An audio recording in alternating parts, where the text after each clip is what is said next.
ഇന്നലെ തിങ്കളാഴ്ച അദ്ദേഹത്തിൻ്റെ മരണദിവസം രാത്രി 8 മണിക്ക് അദ്ദേഹത്തിൻ്റെ വാസസ്ഥലമായ അദ്ദേഹത്തിൻ്റെ താമസ സ്ഥലമായിരുന്ന കാസ സാന്ത മാർത്തായിൽ വെച്ച് പ്രാഥമിക കാര്യങ്ങൾ നടക്കുകയുണ്ടായി. ലിറ്റർജിക്കലായി നടക്കേണ്ട ആദ്യ കാര്യമായിരുന്നു അദ്ദേഹത്തിൻ്റെ മരണം ഔദ്യോഗികമായി ലിറ്റർജിക്കലി സ്ഥിരീകരിക്കുന്ന ശുശ്രൂഷ. അതിന് നേതൃത്വം നൽകിയത് വത്തിക്കാൻ പേപ്പൽ ചേംബറിൻ്റെ കമർലൊങ്കയായിരിക്കുന്ന കർദിനാൾ കെവിൻ ഫാരലാണ്.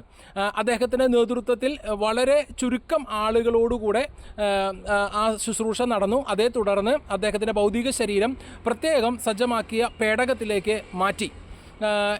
ഇന്ന് രാവിലെ പുറത്തു വരുന്ന ഏറ്റവും പുതിയ അപ്ഡേറ്റ് പ്രകാരം വരുന്ന ശനിയാഴ്ച അദ്ദേഹത്തിൻ്റെ മൃതസംസ്കാര ശുശ്രൂഷകൾ നടക്കും.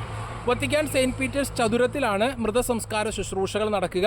രാവിലെ 10 മണിക്ക് പരിശുദ്ധ കുർബാനയോടെ ശുശ്രൂഷകൾ സെയിൻറ്റ് പീറ്റേഴ്സ് ചതുരത്തിൽ നടക്കും.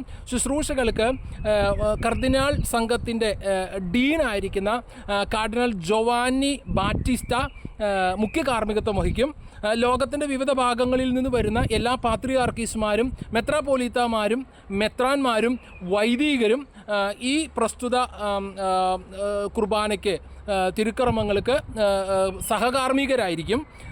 കുർബാനയോടൊപ്പം അദ്ദേഹത്തിൻ്റെ വിടവാങ്ങൽ ശുശ്രൂഷയാണ് വത്തിക്കാൻ സെയിൻറ്റ് പീറ്റേഴ്സ് ചതുരത്തിൽ വെച്ച് നടക്കുക. അത് കുർബാനയോടുകൂടിയാണ് നടക്കുക. സെയിൻറ്റ്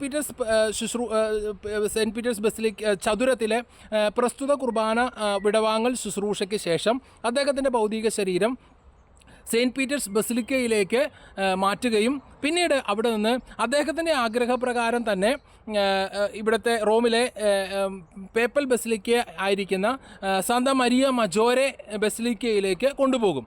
അവിടെ അദ്ദേഹത്തിൻ്റെ ആഗ്രഹപ്രകാരം അദ്ദേഹത്തിൻ്റെ നിർദ്ദേശപ്രകാരവും പ്രത്യേകം സജ്ജമാക്കിയ കല്ലറയിൽ അദ്ദേഹത്തിൻ്റെ ഭൗതിക ശരീരം അടക്കം ചെയ്യും എന്നാണ് വത്തിക്കാൻ്റെ മാധ്യമ വിഭാഗം ഏറ്റവും പുതിയതായി നൽകുന്ന വിവരം.